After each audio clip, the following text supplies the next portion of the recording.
കഴിഞ്ഞ ഞായറാഴ്ച വൈകിട്ട് എന്നെ അവരുടെ അച്ഛനാണ് വിളിക്കുന്നത്. മോക്ക് സുഖമില്ലെന്നും പറഞ്ഞാണ് എന്നെ വിളിക്കുന്നത്. ഞാൻ ഇന്ന് ഒരിടത്ത് പണി ചെയ്തുകൊണ്ടിരുന്നതാണ്. അങ്ങനെ ഞാൻ എൻ്റെ വൈഫിനെ വിളിച്ച് പറഞ്ഞു, ഈ ഇന്നലെ നമ്മുടെ മോക്ക് സുഖമില്ല, അപ്പോൾ അവർ കൊട്ടാരക്കര ആശുപത്രി കൊണ്ടുവന്നു. അതുകൊണ്ട് നമുക്ക് കൊട്ടാരക്കര ആശുപത്രി വരെ പോകണം, നീ പെട്ടെന്ന് വരാൻ പറഞ്ഞു.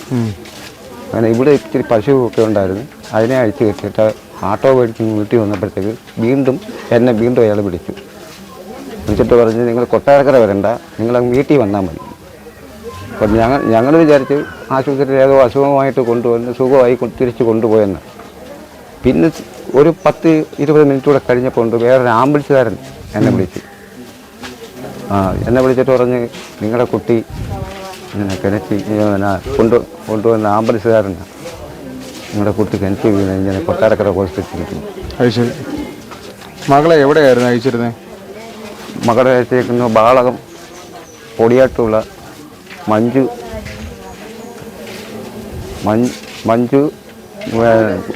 മഞ്ജു വിലാസം. ഈ എന്തായിരുന്നു ജോലി? കൂലിപ്പണിയായിരുന്നു. അദ്ദേഹം ഇതിനു മുമ്പ് ഈ സ്ത്രീധനമായിട്ടോ അങ്ങനെ അങ്ങനെ ഉണ്ടായിരുന്നു, പ്രശ്നങ്ങൾ ഒരുപാടുണ്ടായിരുന്നു. അത് എൻ്റെ മോള് എൻ്റെ പെണ്ണിൻ്റെ അടുത്ത് പറഞ്ഞിട്ടുണ്ടായിരുന്നു.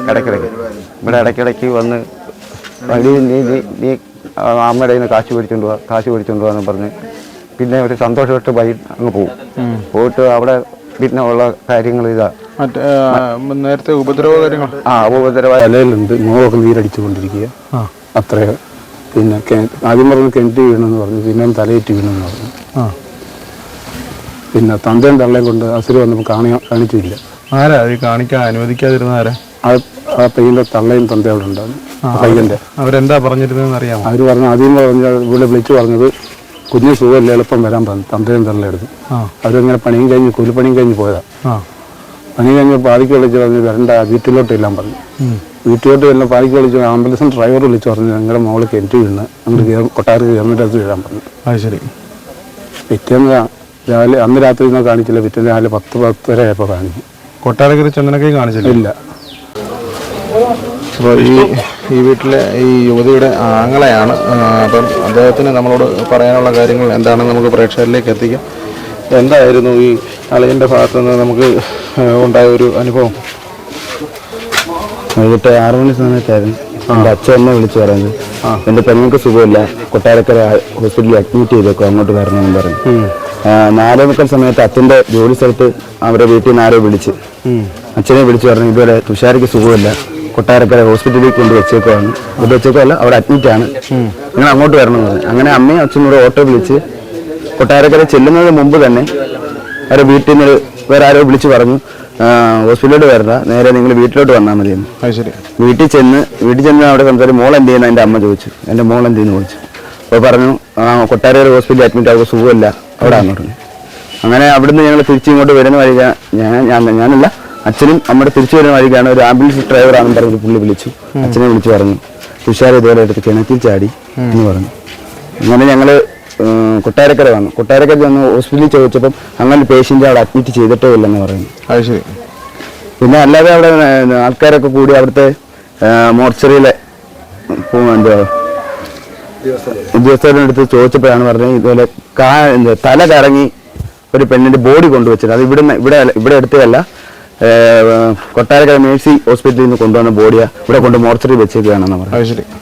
അതുവരെ ഞങ്ങൾ എന്തോ പ്രശ്നങ്ങളൊന്നും അറിഞ്ഞില്ല.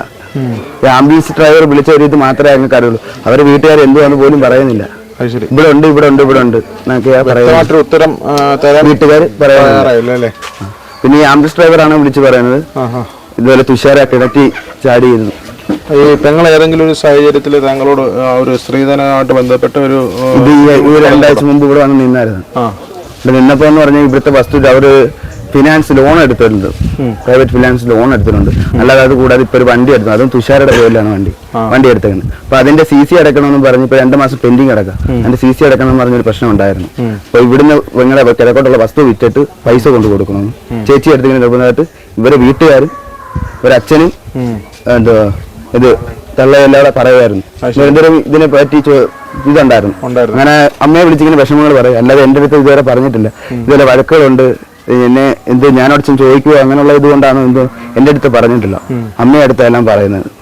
അങ്ങനെ ഇവിടെ വന്ന് വിഷമത ഇവിടെ എന്തുവാ അയാളോട് ഞാൻ ജീവിക്കുന്നില്ല എന്നും പറഞ്ഞ് ഇവിടെ വന്ന് നിന്നു. അയാൾ നിരന്തരം ഇവിടെ കയറി ഇറങ്ങി അവര് പ്രശ്നം ഇല്ലാത്തപ്പോൾ വന്ന് കോംപ്രമൈസ് ചെയ്ത് അവള് പോവാന്നും പറഞ്ഞ് പോയതാ. ഊദരമായിട്ടുണ്ടായിരുന്നു. അങ്ങനെ അത് വന്ന് ഒരു വട്ടം അവിടെ നാട്ടോ വിളിച്ച് മോള് തന്നെ തിരിച്ച് ഇവിടെ വന്നായിരുന്നു. ഇത് സംബന്ധിച്ച് ഈ സ്ത്രീധനമായിട്ട് ബന്ധപ്പെട്ട് വഴക്കുണ്ടായതിന്റെ പേരിൽ കേസുകളെല്ലാം ഉണ്ടായിരുന്നു? ഇല്ല, കേസുകളൊന്നും ഉണ്ടായി. നിങ്ങൾ തന്നെ പറഞ്ഞു? ഞങ്ങൾ തന്നെ പറഞ്ഞ് ഒരുക്കി തീർത്തയാ. അങ്ങനെ മോൾ അവിടുന്ന് ഈ ഒറ്റയ്ക്ക് അവിടെ നാട്ടോ വിളിച്ച് ഇവിടെ വന്നായിരുന്നു. വന്നിട്ട് പിന്നെ അവൻ 2 ദിവസം കഴിഞ്ഞ് വീണ്ടും വന്ന് വിളിച്ചോണ്ട് പോയി. മോള് സന്തോഷമായിട്ട് പോയി. മകൾക്ക് ഇതുവരെ എത്ര രൂപ നിങ്ങൾ കൊടുത്തിട്ടുണ്ട് ഈ വിവാഹമായിട്ട് ബന്ധപ്പെട്ട്? രൂപയായിട്ട് 2 ലക്ഷം രൂപ കൊടുത്തിട്ടുണ്ട്. 2 ലക്ഷം രൂപയും 8 പവന്റെ പൊന്നും കൊടുത്തിട്ടുണ്ട്. നമ്മളെ മോള് സ്വയം ചെയ്തതായിട്ടോ എന്തെങ്കിലും ഒരു സംശയം അവരുടെ ഭാഗത്ത് നിന്ന് ഒരു അപായപ്പെടുത്തിയതായിട്ടൊരു സംശയം ഉണ്ടോ? എനിക്ക് സംശയമാണ്. ഇതിനകത്ത് എനിക്ക് സംശയമാണ്. കാരണം ശനിയാഴ്ച രാത്രി എൻ്റെ മോൾ എന്നെ വിളിച്ചത്. ഞായറാഴ്ച നാളിൽ ഞാനൊരു 9 മണിക്ക് എൻ്റെ മോൾ അങ്ങോട്ട് ഞാൻ വിളിച്ചപ്പോൾ അവള് ഫോൺ എടുത്തില്ല. ആ ക്ഷണം കണ്ടില്ല. അടുത്ത ഒരു 10 മിനിറ്റിനകത്ത് വെച്ച് അവൾ എന്നെ എല്ലാ ദിവസവും തിരിച്ചു വിളിക്കുന്നതാണ്. അന്നത്തെ അതുവരെ 5:30 വരെയും ഞാൻ പിന്നെ അവിടെ അടുത്തൊരു നിശ്ചയം ഉണ്ടെന്ന് പറഞ്ഞുകൊണ്ട് ശല്യപ്പെടുത്തണ്ടെന്ന് വെച്ച് ഞാൻ അങ്ങോട്ട് വിളിച്ചില്ല. അല്ലെങ്കിൽ എൻ്റെ മോള് എന്നെ തിരിച്ച് വിളിക്കുന്നതായിരുന്നു. എനിക്ക് ഉറച്ച വിശ്വാസമാണ് എൻ്റെ മോൾ ഒരിക്കലും അങ്ങനെ ചെയ്യത്തില്ലെന്ന്. കാരണം എൻ്റെ മോൾ എനിക്ക് നല്ലതെല്ലാം പറഞ്ഞു തരുന്നതാണ്. ഒരിക്കലും അവൾക്ക് വേണ്ടി എന്തിനും ഞാൻ കൂടെ ഉണ്ടെന്ന് അവൾക്ക് അറിയുകയും ചെയ്യാം. ഞങ്ങൾ ഇത് ഒരു കുറ്റകൃത്യം തന്നെയാണ് എന്നുള്ളത് എനിക്ക് മനസ്സിലായി. കാരണം ഞാനന്ന് അവിടെ ചെന്നപ്പോൾ തന്നെ അവരാരും ഒരക്ഷരവും മിണ്ടിയില്ല.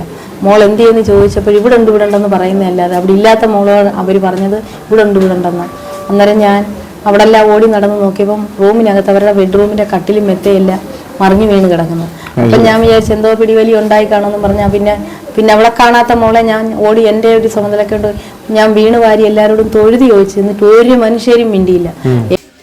അതുകൊണ്ട് അവരെ വീട്ടുകാരാണെങ്കിൽ ഒരു കാരണവശാലും ഞങ്ങളുടെ അടുത്തൊന്നും സഹകരിക്കുകയോ ഒന്നും ചെയ്തിട്ടില്ല. അതുകൊണ്ട് ഞങ്ങൾക്ക് നല്ലൊരു ഡൗട്ടും കാര്യങ്ങളും എല്ലാം ഉണ്ട്. ഞങ്ങളിപ്പം പോലീസ് സ്റ്റേഷനിൽ പരാതി കൊടുത്തിട്ടുണ്ട്, എല്ലായിടത്തും കൊടുത്തിട്ടുണ്ട്. അതിനകത്ത് നിന്നൊന്നും ഒരു നടപടികൾ ഇല്ലെങ്കിൽ അവരെ ഭാഗത്തുനിന്നുള്ള കാര്യങ്ങൾ മാറ്റി ഒഴിവാക്കി വെച്ചിട്ടാണ് പിന്നെ ഞങ്ങളെ അറിയിക്കുന്നത്. ബോഡി കൊണ്ട് ഇവിടെ വെച്ചതിന് ശേഷമാണ് അറിയിക്കുന്നത്. മോർച്ചറി കൊണ്ട് വെച്ചതിന് ശേഷമാണ് നമ്മളെ അറിയുന്നത്.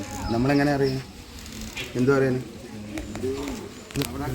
നടപടികളൊന്നും ഇല്ലെങ്കിൽ ഞങ്ങൾ ഇതിൽ മേൽ എന്താണോ അത് ഞങ്ങൾ പോയിരിക്കും, ഉറപ്പായിട്ടും പോകും. ഇത് കളഞ്ഞ് പൊളിക്കത്തില്ല ഞങ്ങൾ ഒരിക്കലും. എന്നുവെച്ചാൽ പോയാൽ ഞങ്ങൾക്കാണ് നഷ്ടം വന്നേക്കുന്നത്. ഫയർഫോഴ്സ് വരാന്ന് പറഞ്ഞപ്പോൾ അവർ വീട്ടുകാർ പറഞ്ഞ് അവരെ വിളിക്കേണ്ട, അവിടെ അപ്പുറത്തുള്ളവർ ഒന്ന് ഇറങ്ങി എടുത്തോളൂ എന്ന് പറഞ്ഞ് അവരെ വിളിച്ചാണ് എടുത്തത്, ബോഡി എടുത്തത്. നിങ്ങളെ കാണാനും അങ്ങോട്ട് ചെല്ലാനും സമ്മതിച്ചില്ല. ആ സമയത്തൊന്നും ഞങ്ങളെ അറിയിച്ചിട്ടില്ല. ഇന്നലെ 11 മണിക്ക് കൊട്ടാരക്കര ഗവൺമെന്റ് ഹോസ്പിറ്റലിൽ വെച്ചാണ് ഞങ്ങൾ ആ ബോഡി കാണുന്നത്. ഞങ്ങളെ അറിയിച്ചതില്ല, ഒന്നുമില്ല. ഞങ്ങളെ വൈകിട്ട് ഈ 4:45 അച്ഛനെ വിളിച്ച് പറയുമ്പോഴാണ് ഞങ്ങൾ അറിയുന്നത്. അപ്പോഴും മരിച്ചിട്ടുണ്ടോന്ന് അറിയില്ല. ഹോസ്പിറ്റലിൽ അഡ്മിറ്റ് ആണ്, സുഖമില്ല, ഇങ്ങോട്ടൊന്ന് വരണമെന്ന് മാത്രമേ പറഞ്ഞു. അവരെ വീട്ടിൽ ചെന്നപ്പോഴും ഒരു അമ്മയെടുത്തും ഭർത്താവിൻ്റെ അമ്മയെടുത്തും അവരച്ഛനെടുത്തും ചോദിച്ചപ്പോഴും അവർ ഒന്നും പറയുന്നില്ല. അവിടെ ഉണ്ട്, ഇവിടെ ഉണ്ട്, അങ്ങനെയൊക്കെയാണ് പറയുന്നത്.